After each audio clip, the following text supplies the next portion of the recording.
Hello, good morning students. Welcome in mathematics class with Upendra Kumar Sinha, Department of Mathematics from Bhagavad Vidyapith Chhapra. Dear student, today we will continue the chapter linear equation in two variable for class 10th. And today we will learn exercise 3.6. तो इन exercise 3.6 हम लोगों को यहाँ पे किसी नए method को नहीं सीखना है। जो मेथड हम लोग सीख चुके हैं linear equation in two variables को सॉल्व करने के लिए, जिसमें हम लोगों ने ग्राफिकल मेथड को सीखा था और एल्जेब्रिक मेथड। एल्जेब्रिक मेथड के अंतर्गत तीन मेथड को सीखे थे, सब्स्टिट्यूशन मेथड, एलिमिनेशन मेथड और क्रॉस मल्टीप्लिकेशन मेथड। उसी को यूज करते हुए इस एक्सरसाइज को हम लोग देखेंगे। तो इसमें फर्स्ट क्वेश्चन जो कह रहा है बच्चों, वो कह रहा है सॉल्व द इक्वेशंस को सॉल्व करने के लिए। तो क्वेश्चन कह रहा है कि solve the following pair of linear equations by reducing them to a pair of linear equation. तो इसमें क्वेश्चन नंबर बेटा 1 का जो 1 to 6 क्वेश्चन है विदाउट सपोज किए भी बना सकते हैं और सपोज करके भी बना सकते हैं। तो यहाँ एक क्वेश्चन हम लोग देखते हैं विदाउट मतलब कि विदाउट सपोज किए हुए। तो फर्स्ट क्वेश्चन जो है 1/2x + 1/3y = 2 एक इक्वेशन दिया गया है। इसको सॉल्व करेंगे तो एलसीएम हो जाएगा 6xy, फिर 2x से 6xy को डिवाइड करेंगे तो 3y होगा, 3y को 1 से मल्टीप्लाई करें तो 3y प्लस वैसे ही 3y से जब डिवाइड करें तो 2x होगा, 2x × 1 2x = 2। 6xy को ट्रांसफ़र कर देंगे तो 3y + 2x = 12xy एक इक्वेशन होगा। वैसे ही सेकेंड इक्वेशन को भी आगे हम लोग सॉल्व करेंगे तो 1/3x + 1/2y = 13/6 दिया है। यहाँ एलसीएम लेंगे तो 6xy होगा, 3x से डिवाइड करेंगे तो 2y उसको ऊपर लिखेंगे प्लस 2y से डिवाइड करेंगे तो 3x, तो इसको नीचे ऊपर, इसको भी ऊपर लिखेंगे। अब हम देख रहे हैं कि बोथ साइड में जो है डिनोमिनेटर में 6 है तो 6 कट जाएगा। इस तरह से इक्वेशन होगा 2y + 3x = 13xy। यहाँ दो इक्वेशन हो गए। आप यहाँ पर एलिमिनेशन मेथड को यूज कर आराम से बना सकते हैं, इस इक्वेशन को सॉल्व कर लीजिएगा।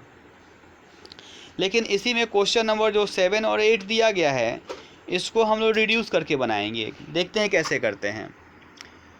तो यहाँ फर्स्ट इक्वेशन जो दिया है 10/x + y + 2/x - y = 4 and 15/x + y - 5/x - y = -2 equations दिए गए हैं। तो यहाँ पर हम लोग 1/x + y को m सपोज कर लेंगे और 1/x - y को n सपोज कर लेंगे। तो फर्स्ट इक्वेशन से 10 और 1/x + y की जगह पे हम लोग m यूज करें तो 10m + 2n, इसी तरह से 2n = 4 होगा। दोनों में से 2 को कॉमन लेंगे और राइट साइड वाले 2 को कट करेंगे तो 5m + n = 2 इक्वेशन 1 हो जाएगा।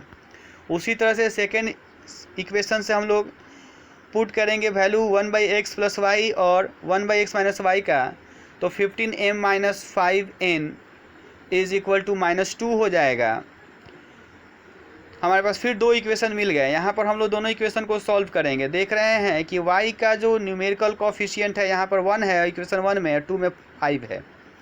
तो इक्वेशन 1 में हम लोग 5 से मल्टीप्लाई करते हैं और ऐड करते हैं। तो by adding equation 1 × 5 and equation 2 we will get 25m + 5n = 10 and second equation जो था वो 15m - 5n = -2।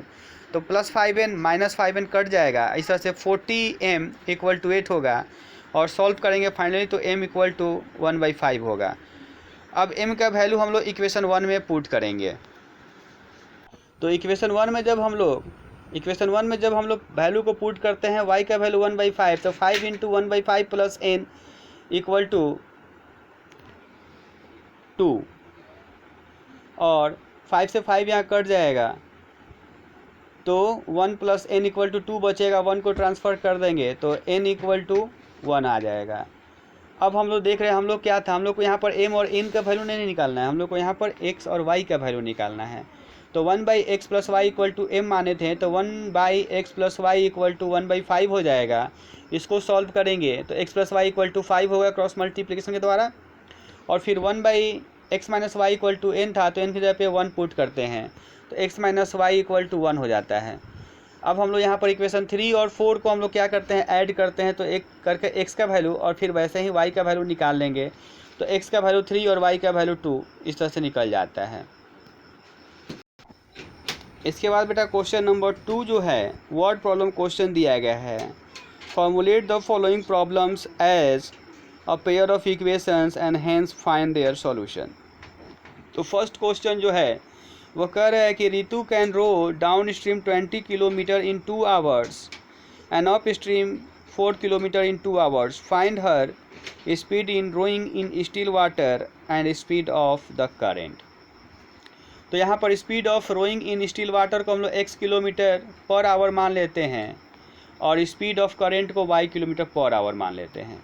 तो डाउन स्ट्रीम का मतलब क्या हुआ, with the current of speed, यानी कि डाउन स्ट्रीम में हमारी स्पीड जो बढ़ जाएगी। इस तरह से speed in downstream equal to x plus y, यानी कि स्टिल वाटर में जो स्पीड था वह स्पीड जुड़ जाएगा स्पीड ऑफ करेंट के साथ में, और अप स्ट्रीम में करेंट का स्पीड जो है वो डिक्रीज हो जाएगा, घट जाएगा स्टिल वाटर में जो स्पीड था उसमें से। तो अप स्ट्रीम में जो है वो स्पीड हो गया x minus y kilometre per hour. अब जो है क्वेश्चन जो है फर्स्ट केस में कह रहा था कि वह डाउन स्ट्रीम में 2 आवर्स में 4 किलोमीटर जाती है। तो यहाँ डाउन स्ट्रीम का स्पीड जो था x plus y kilometre per hour और टाइम हो गया 2 आवर। तो speed into time is equal to distance होता है। उस फॉर्मूले को यूज करते हुए हम लोग इक्वेशन 1 बनाएंगे, जो कि x plus y equal to 10 equation 1 हो जाएगा। और फिर अप स्ट्रीम में 2 आवर्स में वह 4 किलोमीटर डिस्टेंस कवर करती है। तो अप स्ट्रीम का स्पीड इंटू अप स्ट्रीम में लिया गया time is equal to upstream में डिस्टेंस कवर जो है वो, तो speed into time equal to distance. इस तरह से इसको सॉल्व करके हम लोग सेकेंड इक्वेशन लेंगे x minus y equal to 2। इस तरह से हम लोग के पास 2 इक्वेशंस मिल गए। और जब हम लोग के पास 2 इक्वेशंस हो जाते हैं तो फाइनली हम लोग आसानी से इसको किसी भी मेथड को यूज करके x और y का वैल्यू निकालेंगे। इस तरह से x का जो वैल्यू होगा वो स्पीड इन स्टिल वाटर हो जाएगा और y जो होगा वो स्पीड ऑफ करेंट हो जाएगा। नेक्स्ट क्वेश्चन नंबर 2 जो है इसका वो कह रहा है कि 2 women and 5 man can together finish and embroidery work in 4 days while 3 women and 6 men can finish it in 3 days। तो पहले केस में 2 women and 5 man together work करते हैं तो 4 days में कंप्लीट करते हैं, और सेकेंड केस में जो है 3 वुमेन एंड 6 मैन जो है सेम वर्क को 3 days में कंप्लीट करते हैं। तो क्वेश्चन हम लोग से पूछ रहा है कि find the time taken by 1 women to finish the work also by 1 man, यानी कि एक औरत जो है, एक वुमेन जो है उस काम को कितने समय में फिनिश करेगी और एक मैन जो है कितने समय में काम को फिनिश करेंगे। तो यहाँ टाइम एंड वर्क से रिलेटेड क्वेश्चंस हैं। तो सबसे पहले हम लोग सपोज कर लेंगे कि let 1 women can finish the work in x days and 1 man can finish the work in y days। Therefore work done by 1 women in 1 day निकालेंगे तो 1/x होगा, और work done by 1 man equal to 1/y हो जाएगा। क्योंकि यह time and work का काम है तो हम लोग कभी भी सॉल्व करेंगे तो यूनिट टाइम में जो वर्क डन होता है उसके रिस्पेक्ट में काम करेंगे। अब आते हैं इक्वेशन पर। तो फर्स्ट केस में था 2 वुमेन, तो यानी 2/x प्लस 5 मैन यानी 5/y, दोनों को ऐड करेंगे तो 4 days में करते थे तो 4 का रेसिप्रोकल 1/4 होगा। और इस तरह से इसको सॉल्व करके एक इक्वेशन हम लोग बना लेंगे। फिर वैसे ही सेकेंड केस में कह रहा था कि 3 women and 6 man can do it in 3 days, तो 3/x plus 6/y equal to 1/3। इसको सॉल्व करके सेकेंड इक्वेशन बनाएंगे और दोनों इक्वेशन को सॉल्व करके फाइनली हम लोग इसको सॉल्व कर सकते हैं। ठीक है, आप यहाँ पे किसी भी मेथड को यूज़ कर सकते हैं, सब्स्टिट्यूशन मेथड भी कर सकते हैं, एलिमिनेशन मेथड भी कर सकते हैं और क्रॉस मल्टीप्लिकेशन मेथड भी कर सकते हैं। इसका क्वेश्चन नंबर 3 कह रहा है कि Rohini travel 300 kilometre to her home partially by train and partially by bus. Rohini जो है वो 300 किलोमीटर डिस्टेंस को कवर करती है, उसमें से सम डिस्टेंस को कवर करती है ट्रेन से और सम डिस्टेंस को कवर करती है by bus. She takes 4 hours if she travel 60 kilometre by train and remaining distance by bus. तो यहाँ पर हम लोग क्या करते हैं कि 2 मीडियम है ट्रैवल करने के लिए, ट्रेन और बस। तो let the speed of train x kilometre per hour and speed of bus equal to y kilometre per our.